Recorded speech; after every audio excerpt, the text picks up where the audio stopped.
राजहट, ये बड़े कठिन हट होते हैं, है कि नहीं? 3 हट हैं। तो सती जी गई, भोले बाबा ने कहा फिर नंदी से जाओ लिवा जाओ, इन्हें उनका जो सामान सकता था सब दे दिया, साधन पूरे जानते थे भोले बाबा, सब कुछ जानते कि इन्हें वापस आना नहीं है, और इनका कोई आइटम यहाँ रहेगा तो उसको देख के हम तड़पेंगे, यादें आएंगी, तो सारा सामान भी लगवा दिया, नंदी के द्वारा भेज दिया। अब सती जी वहाँ गई तो वहाँ देखा कि सभी देवताओं का भाग है, लेकिन भोले बाबा का कहीं हक नहीं है, कोई भाग नहीं है। पति का अपमान बर्दाश्त नहीं पत्नी कर सकती है कि नहीं?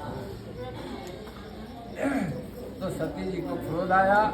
अब सभी देवताओं से कहे तुम कैसे देवता हो, देवों के देव महादेव का अपमान हो रहा हो, तुम लोग यहाँ पर आनंद उठा रहे हो, यज्ञ में भाग ले रहे हो, सबको ललकारा और स्वयं जो है यज्ञ में कूद करके अपने शरीर को भस्म कर दिया।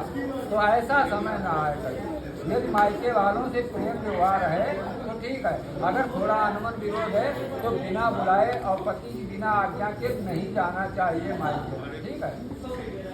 पार्वती जी बोली कि जब भतीजा जन्म लेता है तो बहन दौड़ी दौड़ी जाती है लेने के लिए, है कि नहीं? और रक्षाबंधन आता है तो राखी बांधने के लिए दौड़ी दौड़ी जाती है, भैया दो जाती है तब जाती है दौड़ी दौड़ी।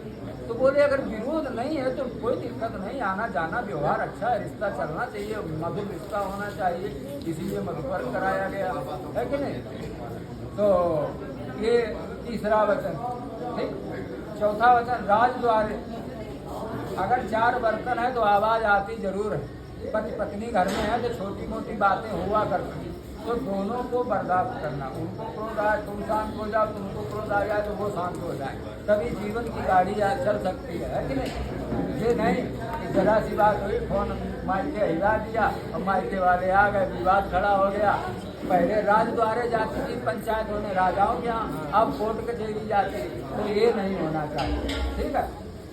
और 7वां वचन जैसे तुम्हारे 7वां वचन जैसे इनका था आपके लिए अटूट, वैसे भोले बाबा का 5वां वचन आपके लिए वैसे ही अटूट है। दूसरे का पति कितना भी सुंदर हो, कितने भी अच्छे वस्त्र पहने हो, लेकिन उसकी प्रशंसा नहीं करनी, प्रशंसा अपने पति की ही हमेशा करनी, अपने पति को ही स्वामी समझे। क्योंकि आपने देखा 4 भावर में आप 3 भावर में आप आगे रही, चौथे में लड़का आगे हुआ, यानी अर्थ धर्म काम मोक्ष लिख के दो भूल जाएंगे। अर्थ भी स्त्री के हाथ में होता है, इसलिए स्त्री आगे रही पहली भावर में, दूसरी भावर में भी स्त्री आगे रही है, धर्म भी उसी के हाथ में, और तीसरे में भी कन्या आगे ही रही है, काम भी उसी के हाथ में, और चौथा मोक्ष आया। तो मोक्ष में चौथे में गांठी जुड़ी और लड़का आगे हो गया, यानी पत्नी का मोक्ष पति के द्वारा ही, पति के चरणों से, इसलिए चौथे में लड़का आगे हो जाता है। 5वीं भावर जो पहली भावर थी वो ब्रह्मा की थी, और इधर गिनती में 5वीं आती है वो वैदिक भावर है। तो इस प्रकार से इनकी भावरें पड़ी। तो 5वां वचन जो था,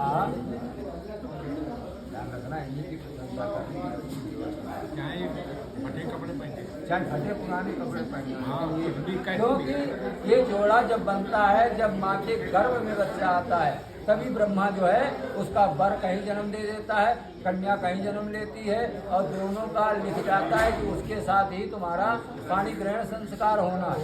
ये कोई जबरदस्ती का खेल नहीं है, ये ब्रह्मा का लेख है, और जो तुम्हें मिला वो ब्रह्मा की कृपा से मिला है, तो उसी को आप पति को परमेश्वर समान समझे और आप लक्ष्मी समान समझे। क्योंकि पूजा में दाहिनी इसीलिए बैठती है कि लक्ष्मी रूपा है, और जब भोजन कराना बेटा तब इतनी लड़ाई हो गई हो, विवाद हो गया हो, लेकिन सामने बैठ करके मुस्करा के भोजन कराना माँ का स्थान उस समय होता है।